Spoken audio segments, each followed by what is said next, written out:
an attempt to improve culture was evident, and I would say that execution overall for day one was fairly decent. So that being said, lots to build on, lots of good film to watch. Big junior day today, so a lot going on today.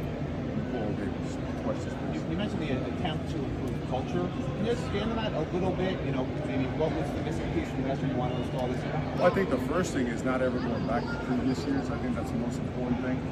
I also think it's understanding that like we do things a certain way, right? No matter where we've been, no matter where we go, and that's at a really high level. Like accountability is a real thing as it relates to your individual periods or team periods, finishing a rep, going to class, taking care of your body, putting the right stuff in your body, making sure that hey, football hurts a little bit. You got to finish. Bumps and bruises, shake it off, go on to the next play.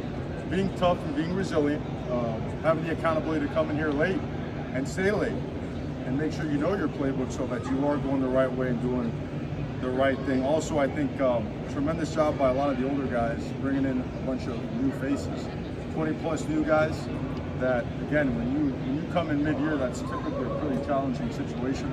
They've done a great job bringing them in, teaching them how we do things, and getting them up to speed on the systems that we've implemented. So all in all, that's a good way to summarize that. Can you go into your new coaches on the staff and just what you wanted, what you liked about it in terms of bringing them to your organization? Going to all the new coaches. That's right. Sam's giving me a bunch of seats. Well, I think whenever you make moves or you have moves on the coaching staff, it's always I've always thought about this way, always done it. It's always an opportunity to upgrade. It's what we've always done. And in this profession, I think it's you've got to do what you do. You have a job to do. I got a job to do over here as well. And sometimes you move coaches on because it doesn't fit. Sometimes you have an opportunity to get a better person in a situation, and you create those situations. Sometimes a coach has a better opportunity from a family standpoint, a monetary standpoint. But either way, you're always positioned to have a depth chart to make sure you can make the moves and bring people in. And we hit on our top targets at the different positions that we were aiming for. I think that it all starts with they're all elite human beings. That was at the top of the food chain in terms of criteria. I think in terms of Coach Shannon Dawson, it's what can you say? The guy's created some explosive offenses over the years. He's done it in the air, he's done it on the ground. He's been able to combine both the principles of getting downhill in the run game with some of the air raid pass principles, but a great screen game and a great intermediate game. So I think Coach Lance Guidry, and we've all seen those edits and all those. Well, I don't really get caught up in that stuff, but the fact that I have coached against him and seen the teams that he has coached, and they're different.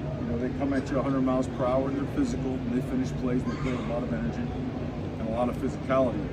Coach Harris, he's a true professional. A lot of people always mention Coach Ice, and then Coach Harris, and their father and son, two elite coaches and human beings. And I think it's important to say that Tim Jr.